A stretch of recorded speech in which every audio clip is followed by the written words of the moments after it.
আসসালামু আলাইকুম দর্শক। আজকে আবার চলে আসলাম এনামুল ভাইয়ের বাসায়।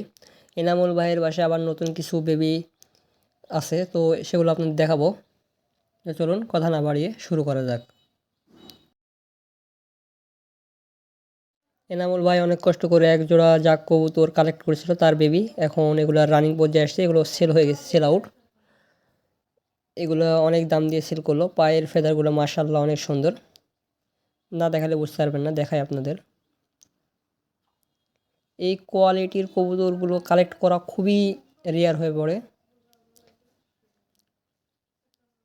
পায়ের ফেদারগুলো এটা ভাঙে আছে তো একটু বোঝা যাচ্ছে না। একবারে ফুল ফ্রেশ, কোনো স্পট নেই।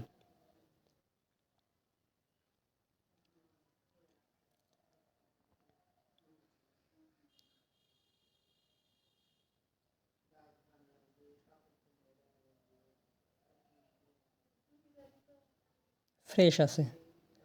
এটার পায়ের ফেদারটা ভালো বোঝা যাচ্ছে, তো আরও কয়েকটা বাড়াচ্ছে পায়ের ফেদার। এই পেয়ারটা সেল হয়ে গেল, রানিং পর্যায়ে চলে আসছে। আর এখানে আছে হচ্ছে লাইট বিস্কিট। লাইট বিস্কিটের এটা সিঙ্গেল, এটা নর্মাদি এখনও বোঝা যায়নি, কিন্তু বাবার মতন হয়েছে বাচ্চাটা, নর হওয়ার সম্ভাবনা বেশি। পায়ের ফেদারটা মাশাআল্লাহ অনেক সুন্দর।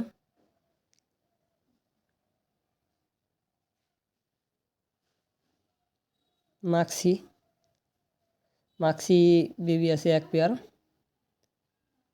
এই পেয়ারের পায়ের ফেদারগুলো মাশাআল্লাহ। এনামুল ভাইয়ের কাছে যে কয়েকটা কবুতর আছে তাদের মধ্যে পায়ের ফেদারের মধ্যে কোনো বিকল্প নেই। পায়ের ফেদারের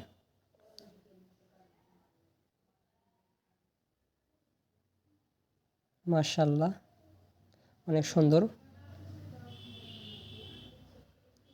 অনেকেই দেখে মনে করবে যে এগুলো লুটন।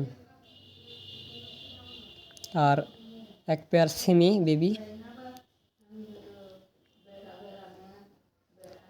সেমি বেবিগুলো অনেক সুন্দর, এগুলোর পায়ের ফেদার অনেক ভালো। এর মাদিটা আমার কাছ থেকে কালেক্ট করছে ভাই, এর যে মা যেটা, আর হচ্ছে নর বাহির থেকে কালেক্ট করছে। বাচ্চাগুলো অনেক সুন্দর, ভালো আসছে। আর লাস্টে যে আকর্ষণ, এটা হচ্ছে লাল সুন্দরী এক পেয়ার বেবি। এই বেবি মাশাআল্লাহ পায়ের ফেদার।